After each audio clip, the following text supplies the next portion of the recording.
할렐루야. 주님 이름으로 환영하고 축복합니다. 동탄예수교회 이용진 목사입니다. 하나님의 사랑과 은혜가 여러분의 가정과 여러분의 삶의 터전에 함께하기를 간절히 바랍니다. 구약 성경 쉽게 읽기 두 번째 시간 함께하게 되어서 너무나 기쁘고 감사하게 생각합니다. 오늘 함께 생각해 보고자 하는 말씀은 가인과 아벨에 관한 그런 말씀입니다. 하나님께서 아담과 하와의 가정에 두 아들을 주셨습니다. 가인과 아벨인데요. 이 가인이라는 말은 얻었다라는 의미의 말입니다. 하와가 내가 여호와로 말미암아 득남하였도다 라고 말하는 데서 비롯된 것이죠. 다시 말해서 하나님께서 아담을 창조하셨습니까? 저는 가인을 얻었습니다 라는 맥락의 말씀입니다. 그래서 우리는 가인이 아담과 방불한 너무나 강하고 지혜롭고 멋진 자로 태어났다고 추측하고 있습니다. 두 번째 아들은 아벨인데요. 이 아벨이라는 말은 헤벨, 즉 허무라는 의미의 말입니다. 산고 끝에 아이를 낳고 보니까 허무였다는 것이죠.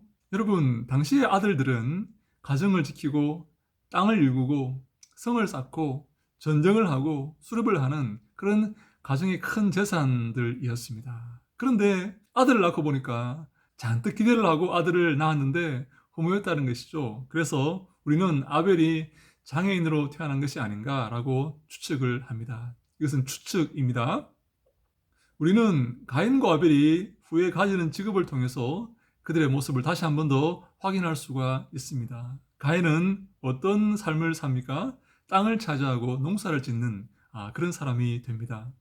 땅을 차지하고 성을 쌓고 우물을 파고 안정된 삶을 살아가는 것이죠. 반대로 아벨은 유목민의 삶을 삽니다. 정처 없이 이리저리 떠돌면서 물을 찾고 풀을 찾아 살아가는 그런 정처 없는 불안정한 삶을 살게 되는 것이죠. 여러분 같으면 어떤 삶을 선호하시겠습니까? 어떤 삶을 선택하시겠습니까?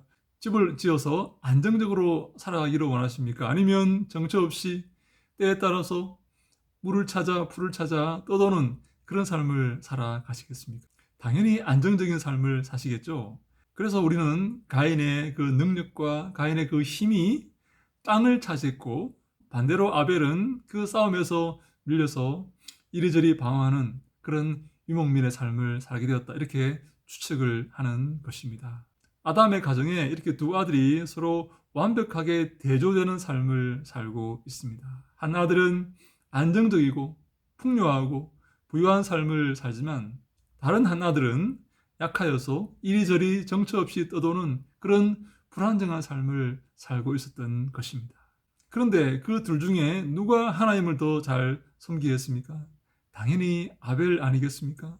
그 불안정한 삶, 정처 없이 떠도는 삶 가운데서 하나님께서 그들을 만나주시고 그들의 인도자가 되시는 것입니다. 이것을 우리가 그들의 제사를 통해서 알 수가 있습니다. 가인은 땅의 소산으로 하나님께 제물을 바쳐서 제사를 드리고 아벨은 양을 하나님께 드리죠. 근데 하나님께서 아벨의 제사는 받으시고 가인의 제사는 받지 않으십니다. 왜 하나님께서 가인의 제사를 받지 않으셨을까요? 많은 사람들이 여러 가지 추측을 하는데요.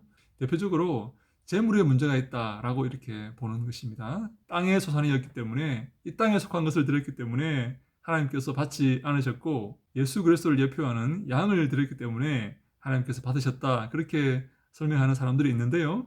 재물에는 문제가 없습니다. 땅의 소산 곡식을 하나님께서 받으시기 때문입니다. 문제가 뭐냐면 창세기 4장 4절에 이렇게 말씀하고 있습니다. 여호와께서 아벨과 그의 제물은 받으셨으나 가인과 그의 제물은 받지 아니하신지라 라고 성경이 말씀하고 있다는 사실입니다. 하나님께서 아벨과 그의 제물을 묶어서 받으신 것이고 가인과 그의 제물을 묶어서 받지 않으신 것입니다. 중요한 것은 하나님께서 가인이라는 그 인격을 받지 않으신 것이고 아벨이라는 그 인격을 받으신 것입니다. 왜 하나님께서 가인을 받지 않으셨습니까? 그의 삶이 하나님 보시기에 합당하지 않았기 때문입니다. 왜 하나님께서 아벨을 받으셨습니까? 그의 삶이 하나님이 기뻐하시는 삶이었기 때문입니다. 아벨은 정처없이 떠돌면서 하나님을 의지하는 삶을 살 수밖에 없었을 것입니다. 이러한 하나님의 선택은 오늘날도 유효합니다.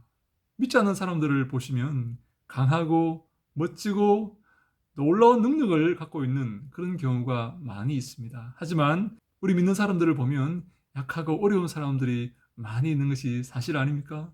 바울이 고린도 교회에 뭐라고 말씀합니까? 너희 중에 문벌 좋은 자가 많지 않다. 너희 중에 강한 자가 많지 않다라고 말하죠. 왜 그렇습니까? 하나님께서 당신의 백성을 선택하실 때에 약한 자를 선택하신다는 사실입니다. 약한 자를 들어서 강한 자를 부끄럽게 하시기를 원하시기 때문입니다. 그러므로 사랑하는 여러분, 약하고 가난하고 어렵게 산다 할지라도 걱정하지 마시기 바랍니다. 하나님의 손에 들림 받으면 그것이 가장 큰 가치요, 가장 큰 기쁨이 되는 것입니다. 그렇다면 우리의 삶은 어떠한 삶이 되어야 하겠습니까? 약하고 어렵다 할지라도 하나님을 의지하며 하나님을 섬기며 그리스도의 뒤를 따르는 삶이 되어야 합니다. 가인의 삶을 본받아서는 안 됩니다. 사랑하는 여러분, 우리 모두 하나님께서 기뻐하시는 아벨의 삶을 본받을 수 있기를 바랍니다. 하나님께서 그의 삶을 받으시고 그를 인도하시기 때문입니다. 그런 은혜가 저와 여러분에게 있기를 주님 이름으로 축원합니다. 할렐루야, 샬롬.